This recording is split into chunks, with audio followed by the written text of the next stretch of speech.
going on, folks? Wes Pruitt, 4-Star Sports Media. Hope everyone's doing well. Got John Stradivant sitting down with me as well. You're listening and watching the Tigers Den, presented to you by 4-Star Sports Media. We are powered by numerous different brands. You see them around us if you're watching on screen.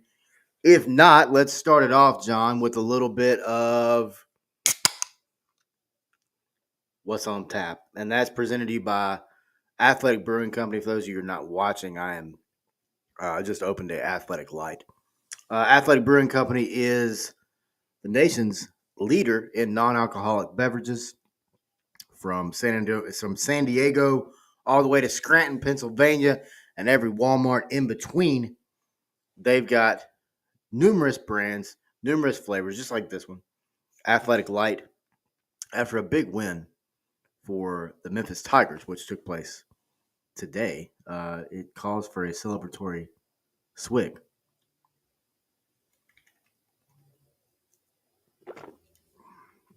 That's good, folks. But that is pretty good. They're going to present to you what's on tap as we pour up what's on the show. And what that is this is the South Florida postgame show as we recap South Florida. Big time win today, 34-31 for the Memphis Tigers over the Bulls, John, as they took the Bulls by the horn, knocked off top 25 South Florida, who now falls to 6-2, 3-1 in conference play. Memphis moves to 7-1, 3-1, also in conference play, as it was an incredible comeback win. But John, I don't know that I would call it a upset. So we'll start there. Would you call this an upset?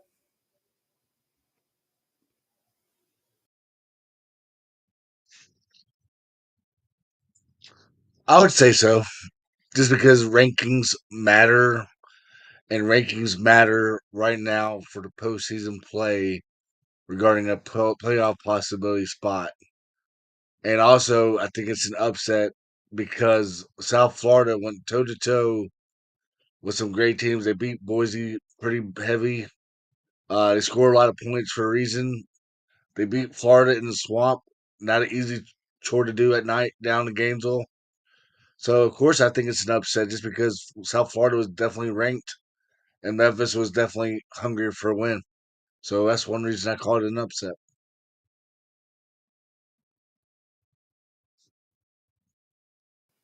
I mean, just when you look at it on the base level, Memphis was not ranked. South Florida was. Um, but you look at the win. It's the first ranked home win since Memphis took down number 23 SMU back in 2021, by the way. Brendan Lewis had a career day, 307, 2 touchdowns. That's his first 300-yard game in his career, by the way. Incredible win, John. You look at Memphis outscored them 17 points unanswered to get the win. You look at the adjustments. We talked about it all year long. We talked about it last week, how they were not made, or at least we didn't see if they were made, they weren't effectively executed, right? I mean, we don't want to say that they weren't made, but they weren't executed properly. Today we saw execution. Today we saw a Memphis defense lock in. Today we also saw Ryan Silverfield led team that with 8 minutes to go in the game or so. I mean, I'll have to go back and look. You're down 8. You go for it. A move that a lot of people questioned. But I mean, watching the game, watching the flow of the game, watching how everything had been taking place, I understood why he did it in that moment. But John, you were there. You were in the stands. You were, as well as Madison Pinke and Catherine as well. And I believe Kayla was there too. But another great attendance by 4-Star Sports Media. And Blake Hogue. It's always nice. Yeah. I was going to say Blake as well. Hogs Happy Hour shifting over into a little Tigers Den. I like it. Big time crowd though. By the way, John. I don't know if you Saw the number 30,940 in attendance today for a big time win. But John, give me your firsthand account, man. I know you said there may be some energy issues on the sideline, but a win's a win, no matter how you slice it. Well, let me first of all say they announced 30,000. I think there's probably at least me and Blake were talking about it after the game and whatnot. We said maybe about 26 to 28,000. Of course, on TV they never show the whole crowd anymore in football stadiums. So I think also a late arriving crowd was the number one thing also because think about it, 11 a.m. people always wait until last minute to get to the inside the stadium during 11 a.m. kickoffs. But credit the crowd, man. It was loud from the beginning.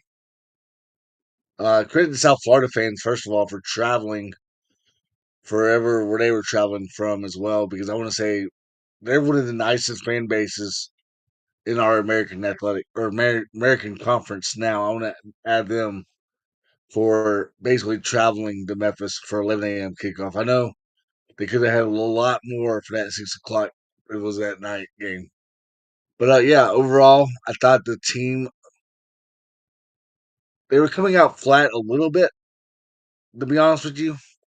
But there's no excitement because I mean they were excited coming out of the tunnel, of course, but in general, I feel like there's no excitement at all from the beginning of the game a little bit. But when the crowd got a little bit more into it in the first half, in the second half, that's when the crowd, the energy from the sideline actually picked up in that second half. So credit the sideline for for, my main thing is on third down when it's getting loud, they need to start jumping up and down on that sideline. I want to see that type of excitement because South Florida sure did have a lot of excitement on their sideline on that third down conversions. But also, man, like I'll get into the game here in a minute, but overall, I thought the excitement level from the fans' perspective got loud and loud and loud all throughout the game. Yeah, I thought the fans really impacted that football game. And you look at Memphis, they now have 28 wins dating back to 2023 season. That's tied for fifth most at the FBS level. And their 82% winning percentage is the fourth highest by an FBS team. Continuing to win, continuing to score. An active streak of games with 2 or fewer turnovers to 24 games now. That's third longest by an American Conference team, and longest active streak in the conference. That's sixth longest in the FBS right now. You saw Hogs Happy Hour's comment about the environment, the game itself. For the second time this season, John, Memphis has had 10 different players record a reception. You can go to 4star.live now and listen to the show we did pregame. John talked about it. Yes, Bram is a target, but other people have to get involved, and that happened today. And look at where this offense went. Now, yes, they gave up a lot of yards, but guess what? If you knew anything about South Florida, you knew that was going to happen going into the game. And I'll go ahead and say this too. That quarterback for South Florida, anybody that trashes that kid is an idiot. Because that kid is the real deal. And the other thing is this. I don't know if it's junior senior what, but wherever Golish goes, let's not forget that kid could very easily go too. So, John, what's your thoughts on those two things that I just said there as I close there?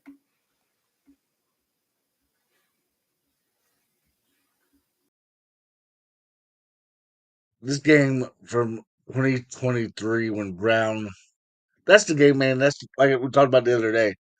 We talked about this game very well could be similar to that game in 2023. where it was a high scoring affair going back and forth, and it definitely lived up to par for that 2023 game. But yeah, for Brown, I want to say that like people want to talk like, oh, our quarterbacks in this conference are not that good. Think again.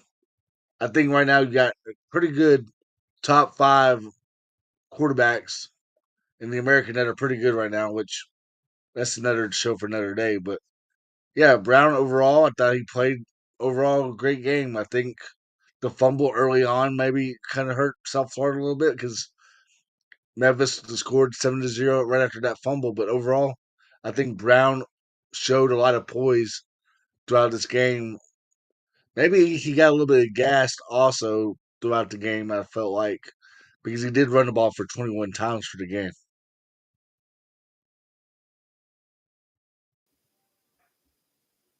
Yeah, that was honestly, I enjoyed seeing it, man, and so enjoyed seeing him getting back into the game. And Memphis made the game a one possession game, a 75-yard drive ended with a 5 yard receiving catch from Braham.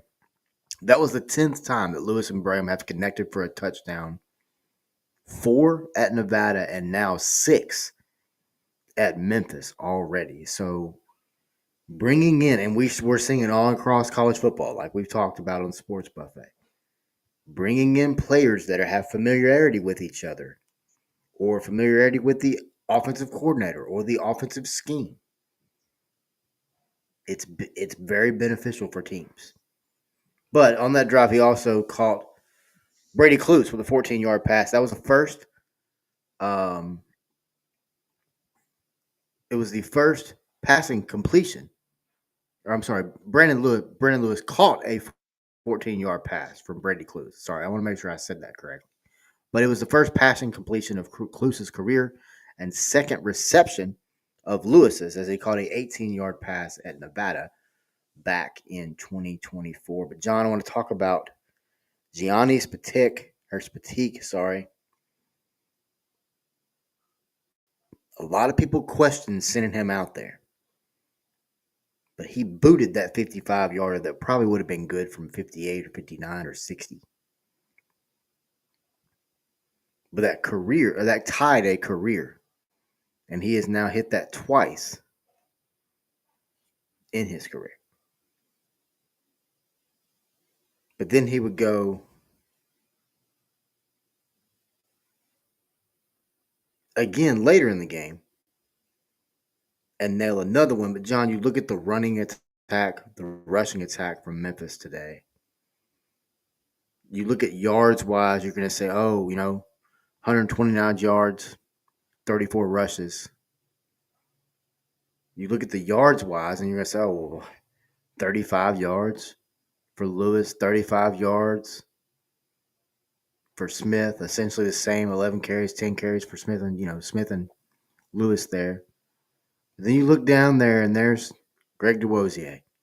Hell of a game today, especially late in that game. Then you see Peasant, or Peasant, sorry is his name. That kid, and he's on our graphic. I don't know if you guys noticed that. He's on our graphic for the show. Watching that kid play ball, he only had 2 rushes today for 26 yards, one of which was for a touchdown, by the way, long of 19. But John, you look at this rushing attack, and you look at early in the game, it was struggling. It was just couldn't quite get going. But second half, they made a commitment to running the football, and it paid off. He said Brown. Okay, hold on. He said Brown is a senior, and according to Google, he has 1 year of eligibility after the 2025 season. There it is, right there. There it is. But John, you look at the rushing attack today. You look at Memphis. You look at how they ran the ball. It's pretty impressive, man. 34 rushes on the day, 3.8 yards. You look at it on the other side, 38 rushing attempts for the Bulls, 7.8 yards per rush. What's your thoughts? I thought the offensive line played well. I thought they did a pretty good job of keeping Lewis upright. And you talked about it, John. You wanted to see pressure. And by God, third and fourth quarter, they were bringing guys from every freaking angle they could bring at him. I literally was listening to it going, yeah, John's happy. John, if John's not happy about this, then I don't know what the hell he wants. Because I'm sitting here like I'm going, they're coming from everywhere. So what was your thoughts defensively? Hankins took a lot of crap last week, as a lot of people did, right? And we're gonna talk about that at the end of the show. But what was your thoughts on the defensive performance today, John, especially second half? Well, you talked about the running game in the first half. I want to say this. We knew South Florida stops to run pretty well with their defensive line. To be honest with you, I think South Florida's offensive line is probably the like we talked about the other day for pregame. I think that's the best offensive lineman that you have seen all season long. Might want to say Arkansas, but I feel like no, I think it's South Florida. South Florida overall has the overall total package on the offensive line, and especially when the next play is within 5 to 6 seconds on the play clock. So I want to say this: our running game kind of did struggle a little bit in the first half, like you mentioned, but they never gave up. They're like, okay, I'm gonna get 2 or 3 yards, and that's a key stat, like we have talked about numerous times. If you can get at least 2 or 3 yards on a first down, make your second and 7 manageable because you got the running ability not only with Lewis but with other players around him. So I'm okay with the running game today, to be honest with you. Looking back at it, yeah, they could have done a lot better. But boy, South Florida's defense line is pretty impressive myself. Pretty impressive himself. But to be honest with you, our defense, like you brought up, man, like they put a lot of pressure in that third and fourth quarter when it mattered most. I felt like that's when, yeah, South Florida. Well, see, that's the thing. South Florida might have held a few times on that too, but it's just crazy, man. Like when you saw all that pressure from each side, from the corners to the linebackers too, and just finally put more pressure, and then that sack that you had on Brown, I felt like that was also a changing momentum shifter as well. You gotta give credit to our linebackers. When William Whitlow went down, it's the next man up mentality, like Coach Ryan Silverfield has always said. Who's gonna be the next man up? So overall, I know we're doing grades a little bit too, but I'm going to do my grade for defense. I'm going to give them a B minus. You hold South Florida to pretty much less, like it felt like 200 yards in that second half. Just watching it, but I feel like in general they did have a little bit more than 200, but capitalize when it mattered most, and you got turnovers when it mattered most too. And your special teams kind of helped you out a little bit for South Florida because the punts, which Blake had a better view on that. Blake said the referees did not really put the ball right where they punted the ball. So I also want to say that I think our special teams did a pretty good job overall. Yeah, I mean, I know that one punt. I got the stats website pulled up. I'm looking at a different stat to bring up my next point. But Yeah. um, you talk about the defense. You talk about grades. Um, I mean, it's literally it's a tale of two halves. I think when you look at first half, I think I give them probably a C. Mm-hmm. I mean, I think you look at second half, I think you give them an A minus. I think that equals out to a B minus for the Three game. plus one is 3 plus 1 is 4. 4 divided by Yeah, 2 is like it, you know. yeah. Um, I Rumfield though with 13 tackles though, 9 solo tackles, 1 sack, 2.5 tackles for loss at the linebacker position. Let me repeat that again. At the linebacker position. And then so Wilson, your defensive back. 8 tackles, man. Yep. Pretty impressive. So here we go. But by the way, he tied a career high today with 13 tackles in the win. It's a mark that also led the team. 13 tackles were the most by a Tiger in a game this season, surpassing a previous single high by Chris Bracey with 10 against Chattanooga. The Virginia Tech transfer also had a career high with 2.5 tackles for loss. Speaking of the place kicker, though, John, I talked about this just a minute ago. He's the first kicker in program history to have 2 field goals of 55 plus yards in a single season or career. Now, let's just sit back and think about who has come through and kicked at the University of Memphis, Memphis State, whatever the hell you want to call Hmm. them. I mean, I'm going all the way back to During like guys with the last name Allison, Joe Allison, those type of guys. Remember old Teddy Lane? yeah. Yeah, guys like him. But to your point, Brumfield, man, incredible football player. He's another one of those transfer players, and Memphis has a lot of them right now. And that was a big topic of discussion this week. Oh, the turnover on the roster, it's a sign that Silverfield doesn't know what he's doing. And oh, the turnover, and look around the country. It's going to happen every year. You're going to keep some guys, but there's going to be roster turnover. It's going to happen. But, John, you look at what I think, and this is my Sportbox moment of the game, presented by SportboxCompany.com. Head over there now, sportboxco.com/4star sports for more information on incredible month by month subscriptions for you, the parent, if you have any kid playing football, baseball, basketball, golf, lacrosse, hockey, volleyball. I feel like I already said volleyball. But these boxes keep them looking good, playing good, and keep them smartened up as it has training gear and aids as well. But John, this play started, the drive started in the fourth quarter with 11 minutes to go. It was play 207 of the game.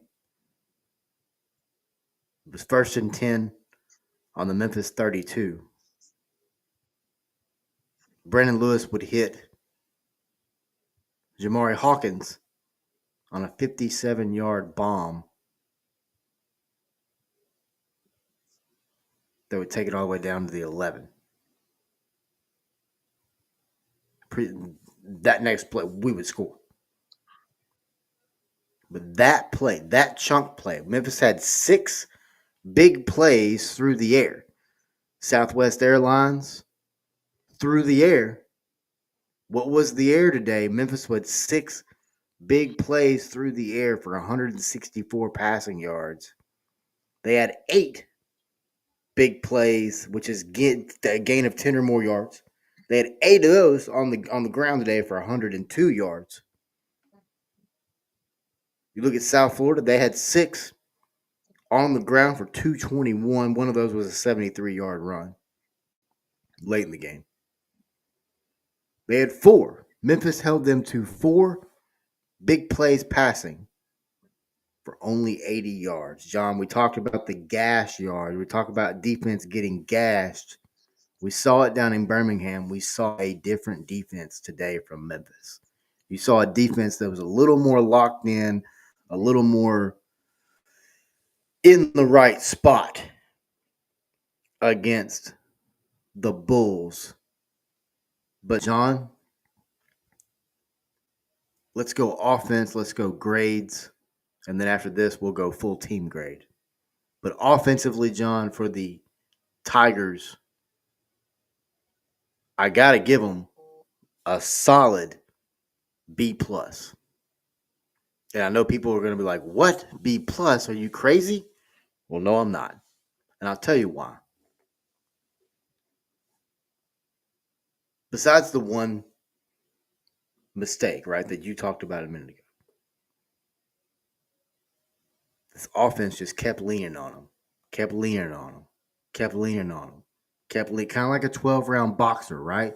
Body blows, body blows, body blows, body blows. And then the fourth quarter came rolling around, and here comes Memphis, 17 unanswered. And if you look at it, they gashed them, they hurt them big time defensively. Memphis hurt South Florida defensively on the ground. You saw it from Lewis, you saw it from DeWosier, saw it from Peasant. But you saw special teams today really, I thought, have a key factor. But offensively, like I said, I'll give them a solid B plus. John, what about you from an offensive side of the ball today from the Tigers? I agree. B plus. Um, I thought Brendan Lewis played like a dog. We didn't know how he was going to be after last week, after getting that sack and taken out of the game, being on crutches and being in a walking boot, the whole 9 yards. We did not know how healthy he was going to be until warmups. But credit the whole offense for just. I felt like the tight ends, especially, were at the right spot at the right time. Whenever Lewis was struggling, he was always finding that tight end at the right spot at the right time. Even when I think it was like in the second half, like you brought up, when he was kind of running the ball for like 4 or 5 yards, it felt like, but he stopped right before the line of scrimmage and tossed it over there to a tight end. But he's finding his receivers at the right time. Yeah, he might have hesitated at times, but I felt like that's probably because a little bit of nerves, and also I think on that 2nd and 2, I think it was when he dove and it was like 1 yard short on that 3rd and 1. I think he was also kind of trying to protect himself from getting hit because a player for South Florida was standing near him. So overall, I give him a B plus as well.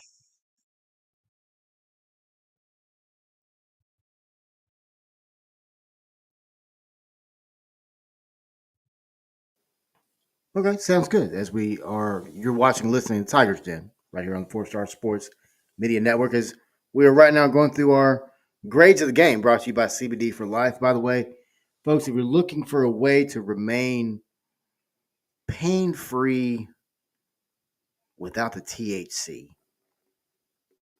go with CBD for Life. Head over to our social medias now. If you scroll through our media pictures, scroll through our photos, we have a customized QR code that's specifically for CBD for Life. But click the QR code. It will get you taken care of for discounts and more through CBD for Life. And now we go to special teams. I talked about them just a second ago. I think you got to give them a solid A. I really don't think there was really any issues today. I mean, you could say that he pushed the one to the left on the one field goal. I mean, you could be petty and pull that up or mention that. And there's a lot of petty people out there that just do petty shit, which makes me laugh. Speaking of laughing, there's nothing better than, you know, posting straight facts out there and random people just laugh at everything. It's just funny to me. Um, it's kind of like people that don't read articles and just go comment on the article based on the title or the caption. If you read what's inside of it, you'll understand the contents. But hey, that's what happens, man. You get into this sports media thing, John. You gotta accept idiocracy. Really, is what it is. John, speaking of idiocracy, let's look at big picture, man, because we talked about it very openly. We always do. I like how me and you just kind of address stuff. Like we don't really shy away from it. You heard a lot of idiots out there say the season was over. You know, Silverfield's got to go. I heard All that this during the other. game, especially too.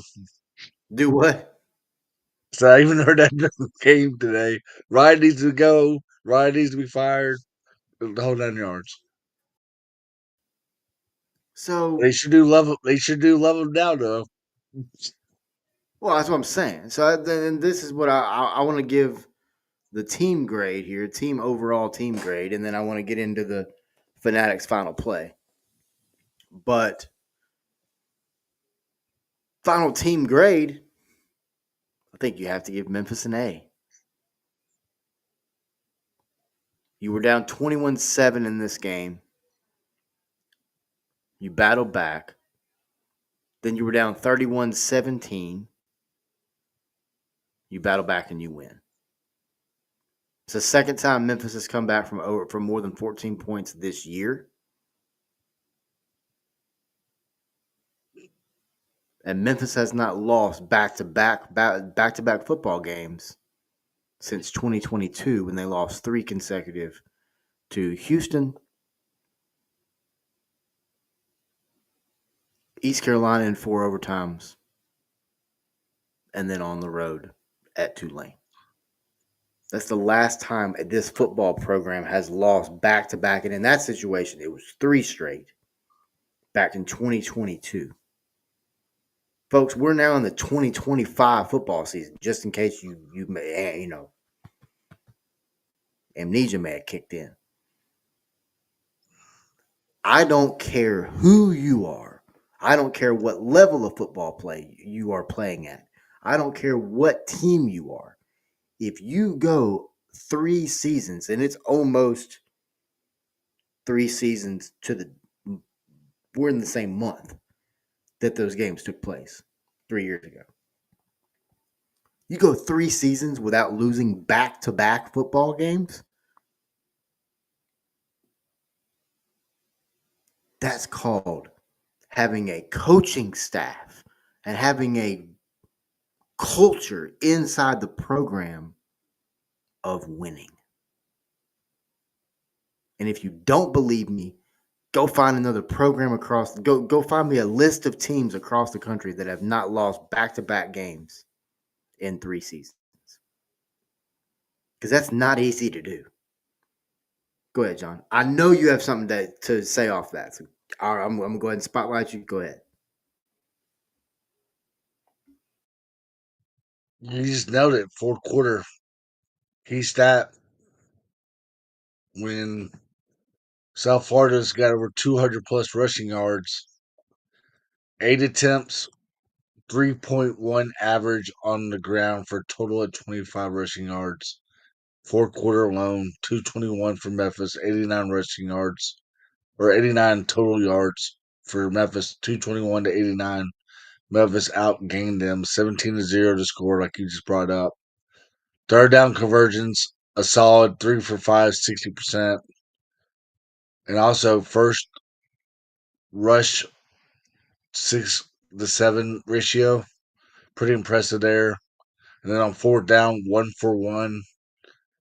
No punts in a fourth down either for Memphis. So, and then also 2 punts for South Florida, 31.5 point average. But overall, I'll give it a B, B plus. You know how they get the grade skill level now, 90 to 100 nay. It's an 89.5, and you don't have that teacher that rounds it up to a 90 unless you still get unless you get the perfect score on the next test, then she'll probably round it up to a 90. But it's that close. Let's just say that. I always had teachers that either rounded up or looked at me and said, it doesn't matter, you're not going to pass." It was either one of the two. Right. So, but no, to your point, you're exactly right. You're exactly right. All right, let's look big picture now. As we look at the Fanatics final play, we talked about it last week. We said everything was still in front of. Well, we talked about it Thursday. We said everything was still in front of this football team. They just had to get a win. That's it. Just got to get a win. They did. They beat South Florida. You look at the standings, And I haven't gone through and looked at I haven't looked at emails. I haven't gone through and done anything like that to see updated standings. But I can just tell you right now, if Memphis beats, they've already beat Southport. If they beat Tulane, if they run the table, essentially, right? Like we said, they're right back in the college football playoff conversation. But that's where I want to go with this final play, John. I got Do the we standings not? pulled up if you need it, by the way. Okay. Do we not? And I say we as Memphis as a fan base. Do the fans of Memphis not understand that it's a privilege to have the expectation of a college football playoff? That's not something that's given. That's not something that's earned. And your football team's 7-1, by the way.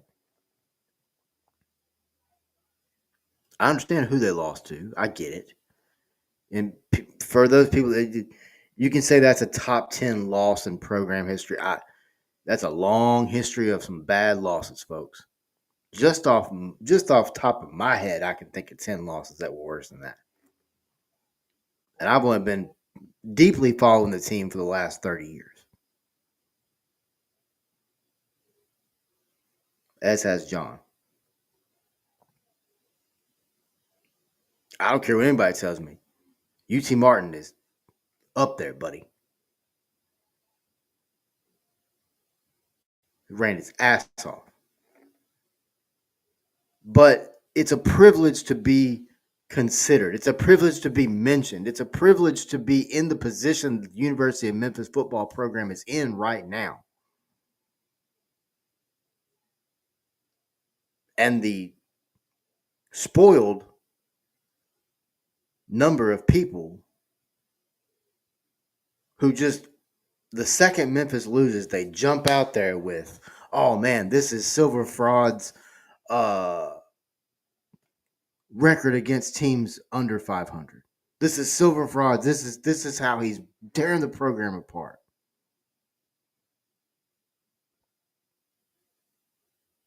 There's no need in that. And more importantly, when these people do that, and it's more than one, and when these people do that, what it does is it lets you know right there that they're not really supportive of the university. They're only supportive of one thing on campus. And that is whatever that program is that they're kissing ass for.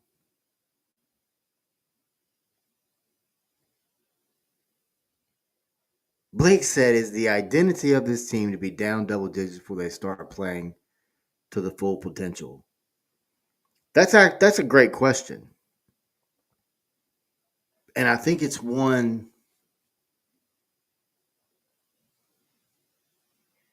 I don't know, man, because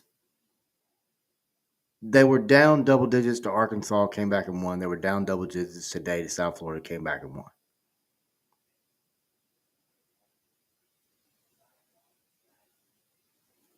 I mean, they're 2-0 in that situation. Um, but I just don't understand, John. I just don't understand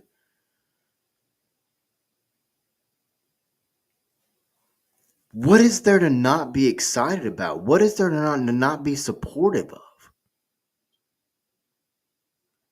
Because this has never been done. And I mean, I'm almost waiting on our guy to pop up here. I'm not gonna say his name, but our guy to pop up here, and start telling me I'm wrong about Memphis. But I mean, there's a picture that was taken by Raymond Chioza today, and it was Ryan Silverfield with his wife Katie. And by the way, I'll go ahead and say it. I don't care. She posted a thing today and said that the official told her to get off the field numerous times in the fourth quarter because she got excited. She was running on the field. She said she hopes her husband doesn't find out. Well, if you put it on social media, hon, son, he's gonna find out somewhere. But I bring that up to say this: for anyone out there that wants to say that Silverfield's on whatever list, being mentioned, name thrown out there, really, that's the most chicken shit way of saying something. All his names being thrown out there. That's it's not even sourced. That's stupid. But anyway, I want you to go look at that picture from Raymond Chioza. His wife is a born and raised Memphian.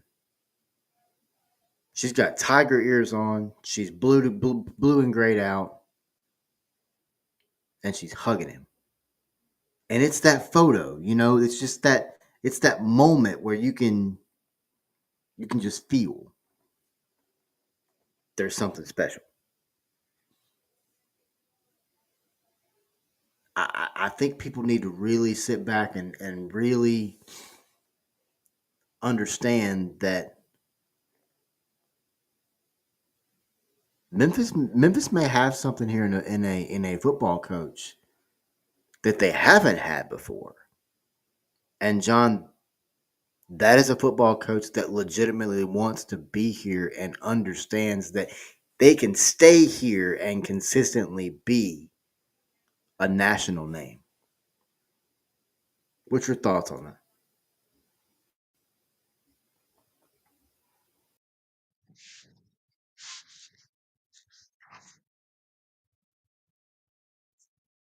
I feel like this whole coaching staff in general really do want to be here.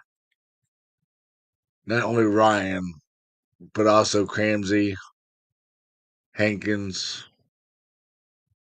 um, Reggie Howard. The list goes on and on and on and on. But I feel like, yeah, they had a better chance to leave for better opportunities. This whole staff has so far. Why leave now when you pretty much have it made at Memphis, and you never know what could happen down the road, especially down in about 8 hours south of us. So let me just leave it at that.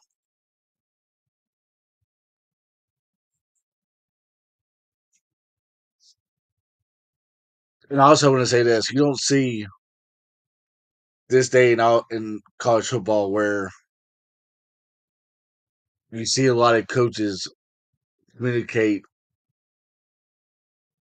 They might not have offered a kid yet out of high school, but they still stay in contact with them as well.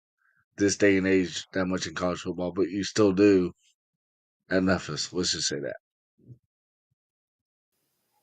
Yeah, I mean we've talked about it pretty transparently. I mean, this staff, Silverfield is really the leader of it, but this staff is really big on building and cultivating strong relationships because they understand that in today's modern age of college football, say there's a senior out there right now, okay, that's a we'll just say is a wide receiver for this hypothetical situation, okay? Say he goes to say he comes over here to Arkansas and goes to Henderson State. Okay, comes over Henderson State. Doesn't really play a lot his first year, trying to learn the ropes of Division II football, but second year just takes off. Right, has an incredible year for the Reddies. Blows up, tears up Ouachita in the Battle of the Ravine. Hypothetically here, right? And then this kid, Silverfield, sitting there going, "Man, that kid we talked to, man, 2 years ago, he went over to Henderson, but man, he's tearing it up. I can reach out to him. Let me just reach out to him, see how he's like in Arkadelphia. If you don't cultivate that relationship, if you don't keep that relationship with that kid, that conversation is not there. We talk all the way about all the time about how Silverfield will sign and stash, how he signs these kids and he brings these kids in from the portal, and then you don't really see them, and then all of a sudden, end of the year when they're redshirt safe, or end of the year when it's a bowl game or the stadium's going, who the hell is this kid? Oh, that's Sutton Smith. Oh, that's Greg DeWosier. Oh, that's whoever. That's Marcelo Bussey. Or defensively, right? I mean, that's Kamari Wilson. That's Sam Brumfield. But to your point, they understand the modern era. They understand what it takes to be successful. And they are successful. I just don't. I'll be honest with you, and I'm not one to really go this route. You know this. Anybody that knows me knows this. It's a product of the society that we currently live in that it's not continuity on campus. And that's a big term for us here at Four Star Sports Media and Memphis, our Memphis coverage. It's a massive statement, point of emphasis. It's been happening for years, right? We've all heard about it, right? There's Memphis football fans that when basketball season starts, they're Ole Miss fans, they're Arkansas fans, they're Tennessee fans, they're Mississippi State fans.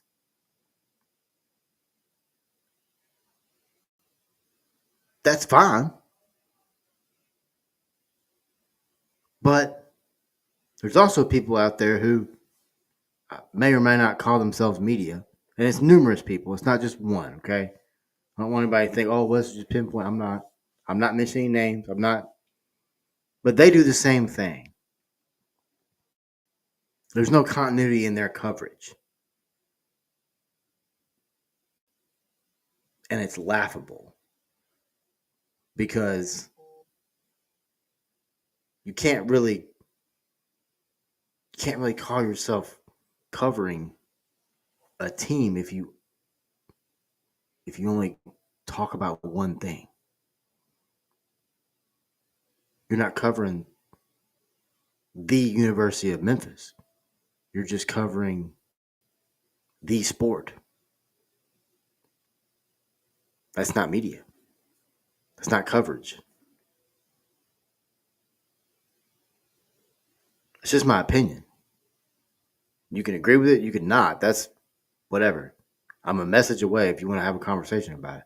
And that's not that's anybody. I mean, it's but to sit here and take shots and to that's stupid. And that's what I want to talk about. That's why I wanted to bring this up at the end of the show because it trickles into the fans because the fans see it. The fans breed into it.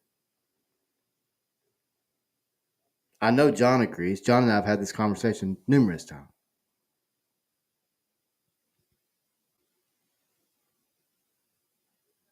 But if you're not behind this Memphis football program, and when I say behind, and I'm not trying to steal a quote, if you're not all in on this football program, then just don't discuss them.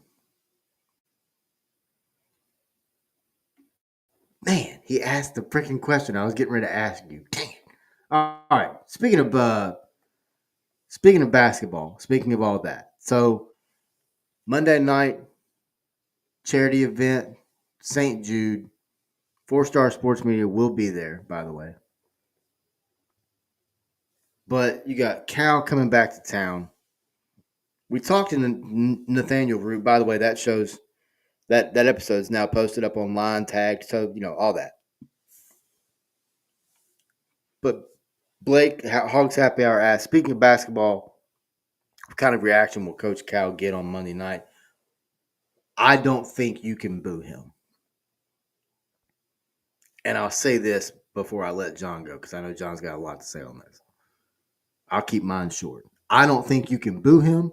And if you do, this is going to be a little extreme and I don't care. If you boo him, kick their ass out. If you boo Calipari, get out. Go to Alfred's and watch it. Boo him there. It's just my opinion. Go ahead, John. Oh, Blake. Put me on a spot like that. Blake, Blake, Blake. I think you're gonna. I think you are gonna hear him.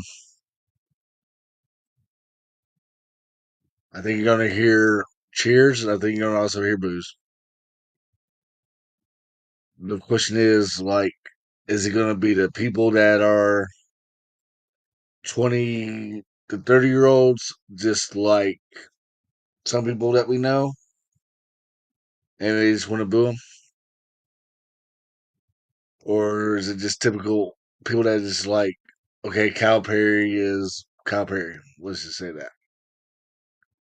I think the older people from the 40 to 60-year old range that actually go to games still will probably cheer him.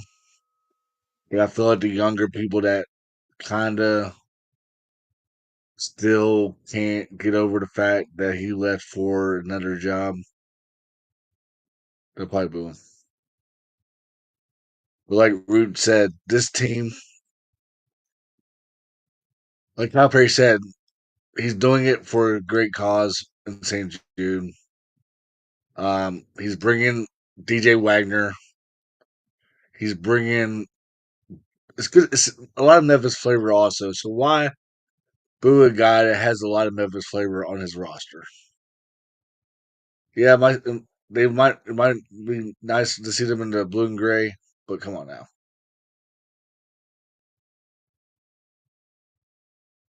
Everyone eats putts. Think there'll be a ton of cheers. Have to respect his legacy here. Thank Yeah, you for commenting I on that. agree. So I yeah, agree. I mean, and to your point, John, there's going to be somebody that's going to boo him. There's all there. Look, man, there is a there is a bad sucker, and there is a bad sucker in every single lollipop bag. yeah. Billy Um. Richmond's also coming back to Memphis. Cal coaches that at Memphis, so Yep.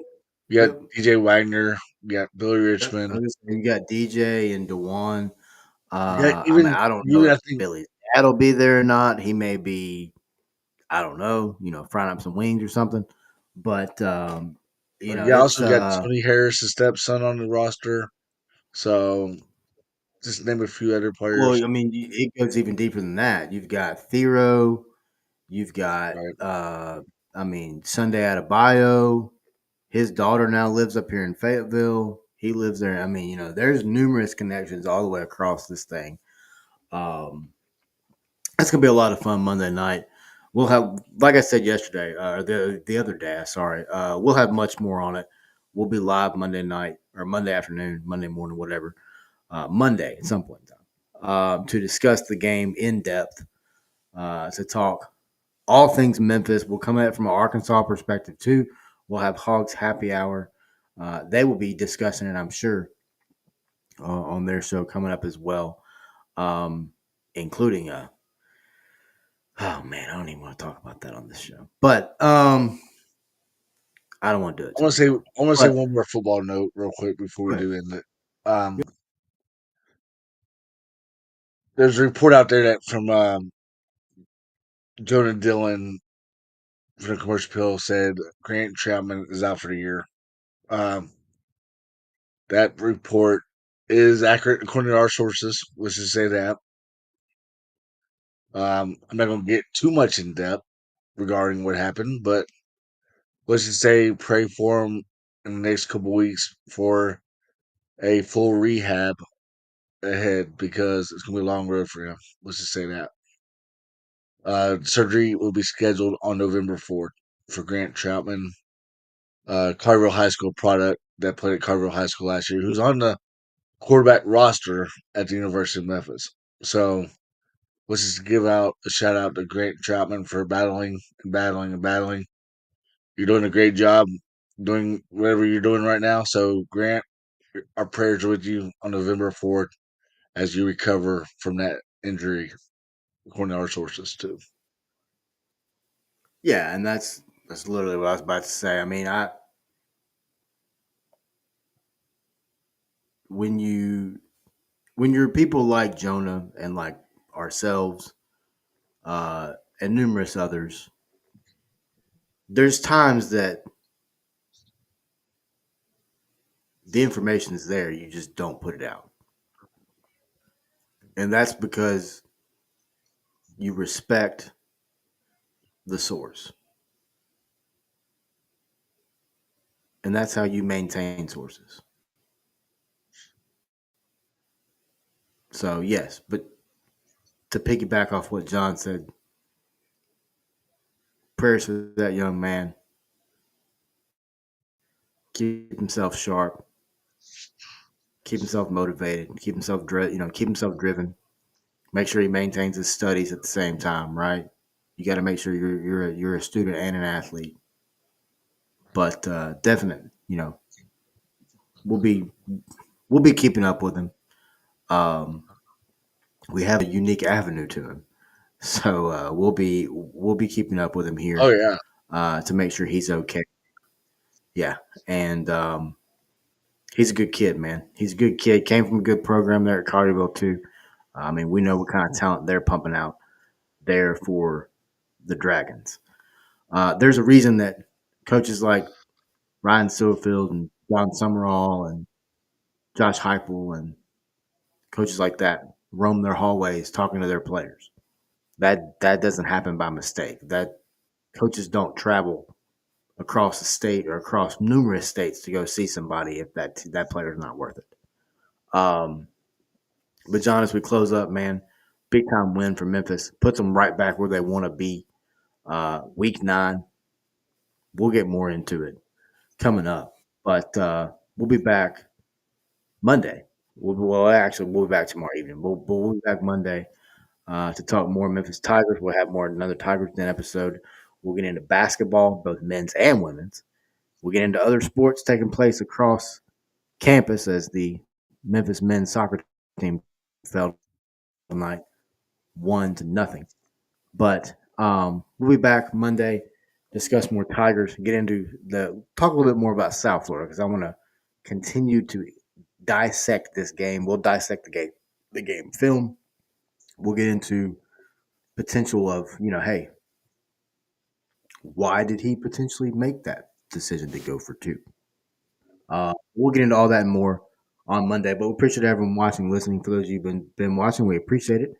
Um, it's always a fun show, John. I appreciate you coming on with me, man. I appreciate your insight. You've been bringing incredible insight uh, all season through numerous sports, man. So keep up the good work, as well as Madison, Kayla, Kat, all you guys over on the Memphis side of things, man, knocking it out. And then Blake Hogan, those guys coming over to the M, wearing some blue today, and supporting the Tigers was very very cool to see. But big win for Blake can Memphis come here more often today. too. Let's just say that. Yeah, hundred You're percent, always man, welcome, hundred Blake. percent. Oh yeah, oh yeah. You're a honorary Tiger. But yeah, man, big time win for Memphis today. Appreciate everyone watching. Appreciate everyone listening. Appreciate everyone tuning in. If you like what you see, if you like what I don't know if you like what you see, I'm not pretty, but if you like what you hear, if you like the coverage, tell a friend, tell somebody to hit the like button, hit the subscribe button, and hit that share button so that others can find out who we are, and that is 4 Star Sports Media. We appreciate everybody, and as always, go Tigers, folks.